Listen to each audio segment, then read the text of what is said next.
Gak bisa nih. Kejauhan Yang itu katanya ini pohon magnolia kering kerontang. Soalnya nggak bisa diidentifikasi, soalnya ranting semua. Halo Iya. pemirsa, apa kabar? Kembali Anda menyaksikan acara Mingguan Dunia kita produksi VOA. Saya Ariadna Budianto. Dan saya Valdia Baraputri. Nah, tadi saya itu sedang menggunakan aplikasi untuk mengidentifikasi tanaman. Karena iya. sekarang sudah mendekati hari World Wildlife Day atau hari alam liar. Alam liar. Iya, jadi Wah. saya ingin ikut ini gitu loh, berpartisipasi ya. antusias Ini gitu. namanya aplikasinya iNaturalist dan ini kebetulan merupakan sebuah proyek di mana semua orang bisa berpartisipasi, bisa mengidentifikasi atau misalnya nggak bisa seperti Valdia tadi, kita foto aja terus orang lain yang identifikasi. Iya, jadi melengkapi database tanaman-tanaman liar ataupun yang sudah jinak ya di seluruh dunia, sehingga orang bisa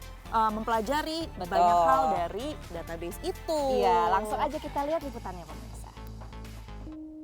This is a slime mold.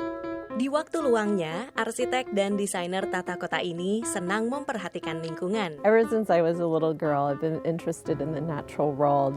We're native Hawaiian, our family, and my grandmother would take me around her yard.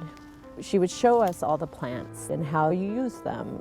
And later, when I was interested in learning about fungi, I didn't have anybody to help me with it. Someone suggested iNaturalist to me, and it's on your cell phone. iNaturalist merupakan kerjasama National Geographic dan California Academy of Sciences. Essentially, people can take a photo of anything living, plant, animal, fungus, slime mold, put it on the website, and other people will identify it. Aplikasi ini membandingkan foto dengan apa yang sudah ada di bank data untuk proses identifikasi. Tapi akhirnya pakar yang menentukan. The best part of it is there's a community of people that can also participate. It's used by scientists to collect data and actually write papers, as well as just amateur people who are really interested in getting more involved and caring more about nature. This time of year, I'm particularly looking for salamanders. Oh, there he is, poking out of the wood I pulled up. And I always like to see mammals, they're one of my favorites, and birds, of course. I have almost 55,000 observations. Yeah, I use it a lot. iNaturalist has observations from every country in the world. Right now, I believe we have over 26 million observations and about 700,000 active users. Baru-baru ini, iNaturalist menemukan observasi menarik di California, yaitu sebuah spesies mola-mola yang habitat normalnya ribuan kilometer dari selatan Amerika. Kolaborasi antar benua ini menjadi saksi banyak perubahan di muka bumi. Dari San Francisco, California, VOA. Nah pemirsa, sekarang kita berada di FDR Memorial. Franklin Delano Roosevelt Memorial, Presiden ke-32 Amerika Serikat. Nah, ada sebuah quote yang terkenal dari FDR ini, diantaranya adalah "Man and nature must work together." Jadi kalau hand in hand, kalau misalnya ada yang tidak seimbang, maka akan merusak satu sama lain. Nah, itu adalah pesan yang juga ingin disampaikan dalam rangka World Wildlife Day atau Hari Alam Liar Dunia. Ya, jadi kita bertugas, berkewajiban untuk menjaga lingkungan. Nah, tadi kan kita udah ngeliat bagaimana cara rakyat ini kita semua bisa membantu mengidentifikasi spesies-spesies yang ada di lingkungan. Ya, melengkapi database. Jadi nanti kalau misalnya ada yang punah, ketahuan, oh yang ini terancam punah gitu. Nah, sekarang gimana caranya kita membantu para petugas? Ya. Orang yang benar-benar bertugas melindungi garda terdepan alam liar di lapangan. Ya. Khususnya ini orang-orang yang mengidentifikasi, tadi kan mengidentifikasi tanaman. Sekarang mengidentifikasi pemburu liar. Nah, petugas jagawana dan penjaga Taman Suaka merupakan garda depan perlindungan satwa dari ancaman pemburu liar. Poachers are very actively working in some of those protected areas and many animals could potentially be killed because of it. Ilmuwan komputer Bistra Dilkina adalah satu dari peneliti University of Southern California yang menggunakan kecerdasan buatan untuk membantu petugas menemukan perangkap yang dipasang pemburu liar sebelum ada binatang yang terjebak. Sebuah algoritma bernama PAWS atau Protection Assistant for Wildlife Security menggunakan data sejarah sebuah kawasan dan informasi satelit untuk memprediksi area di mana pemburu liar sering beraksi dan memasang perangkap. Our current models basically able to predict 80% of the time the correct answer of whether there would be poaching activity in a particular area. Bistra menguji POS di sebuah suaka marga satwa di Kamboja yang luasnya lebih dari 3 kali Los Angeles. Dengan bantuan kecerdasan buatan, petugas menemukan lebih dari 500 perangkap dalam sebulan. Sebelumnya, mereka hanya bisa menemukan 100 per bulan. So it was a 5-fold increase in their ability to remove these snares, hopefully before they're able to kill animals. Tahun ini, tim University of Southern California ingin mengintegrasi POS ke dalam alat bernama SMART atau Spatial Monitoring and Reporting Tool. SMART digunakan pada lebih dari 800 lokasi di seluruh dunia yang memungkinkan petugas mengumpulkan data, berkomunikasi, dan menganalisa aktivitas ilegal. SMART akan menjadi lebih ampuh dengan kemampuan memprediksi yang diberikan oleh kecerdasan buatan. Dengan pengalaman lapangan para petugas, sehingga kita bisa memberi kesempatan bagi satwa yang terancam punah untuk bisa bertahan. Dari Los Angeles, California, VOA. Jadi artificial intelligence itu tidak selamanya mengancam manusia, justru malah bagus kayak tadi fungsinya tadi ya. Nah, kita masih akan kembali di dunia kita dalam episode World Wildlife Day atau Hari Alam Liar Sedunia yang jatuh pada 3 Maret. 3 Maret. Nanti kita akan kembali dengan cerita-cerita lainnya mengenai alam liar dan alam-alam lainnya. Sekarang kita istirahat dulu, pemirsa jangan kemana-mana, tetap di dunia kita.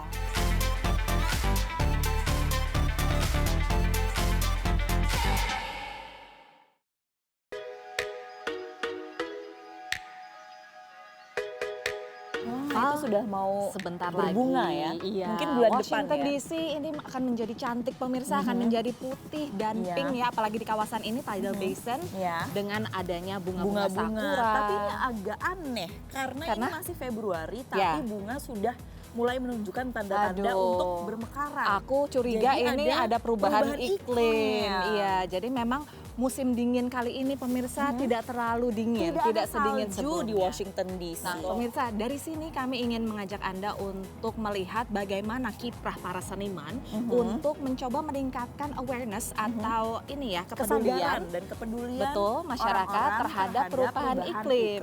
Ya.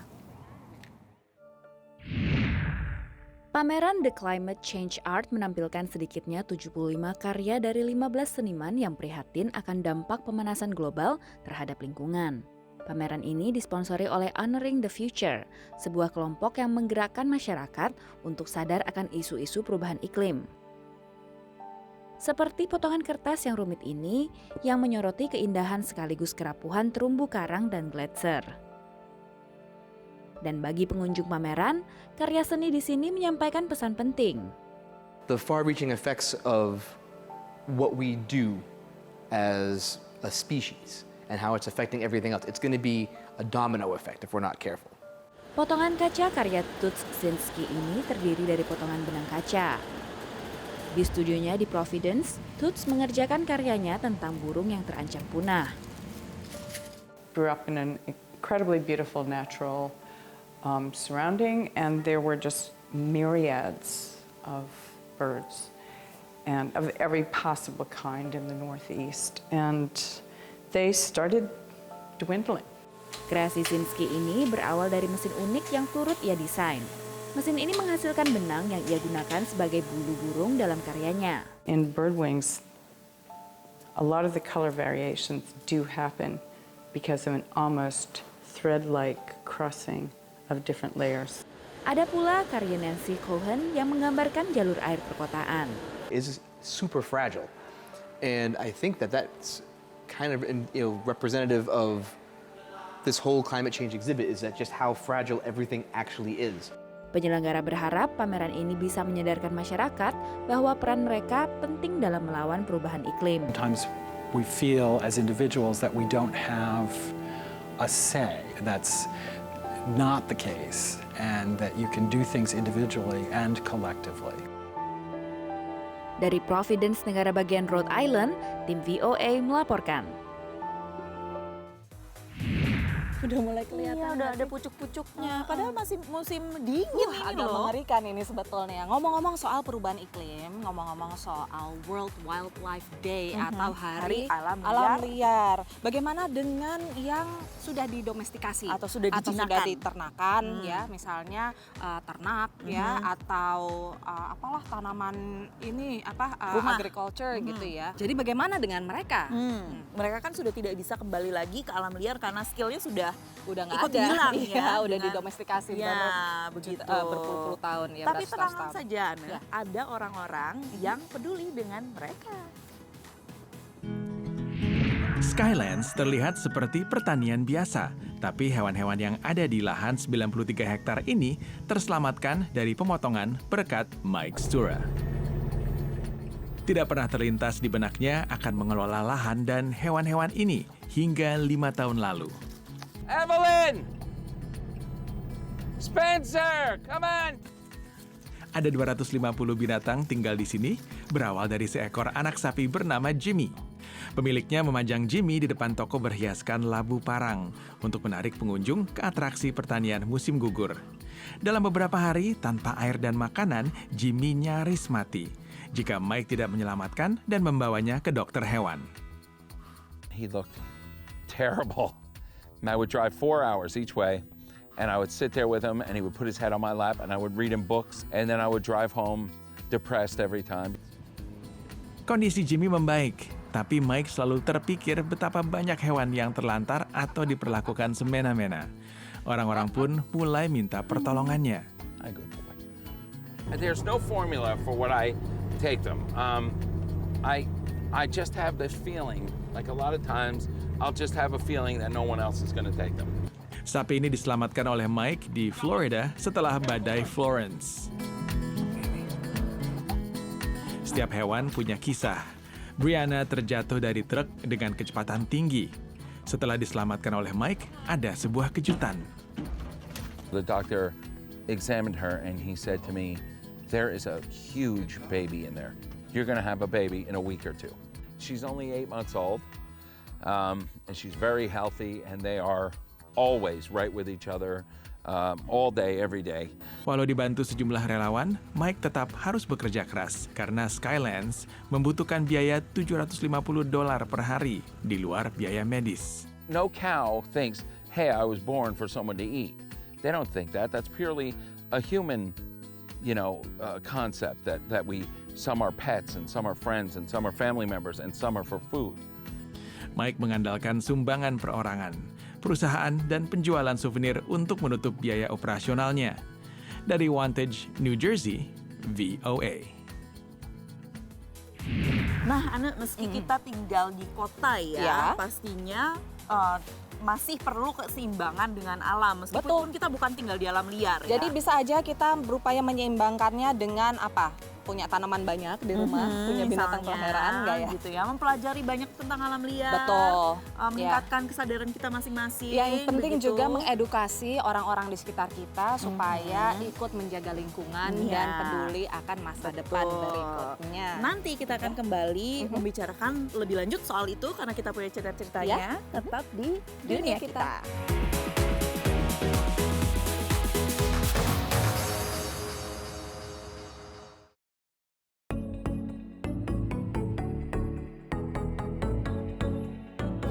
Di Washington DC itu emang banyak sekali memorial-memorial. Betul, gitu ya. Dan salah satunya adalah ini pemirsa FDR atau Franklin Delano Roosevelt Memorial. Ini merupakan salah satu memorial yang bentuknya lucu ya. Biasanya kan memorial tuh cuman ada di satu tempat. Ya, ini seperti tugu atau patung. Gaya arsitekturnya agak berbeda. Jadi ini didesain oleh satu orang tapi pada akhirnya melibatkan karya seni dari berbagai seniman. Iya. Nah, kalau kota DC kan banyak memorialnya ya. Kalau favorit kamu dalam sebuah kota itu maunya seperti apa? Yang penting banyak taman. Banyak taman sehingga orang-orang bisa berkegiatan di luar ruangan dan menghirup udara segar. Betul. Ya, kalau saya banyak tempat rekreasi untuk olahraga. Nah, bisa di taman juga bisa betul, ya. Iya. Nah, ini nih anak ada sekelompok remaja anak-anak sekolah yang menciptakan kota impian mereka. Kota impian, Future City. Yemoja merupakan konsep kota yang memenangkan Future City Competition tahun ini.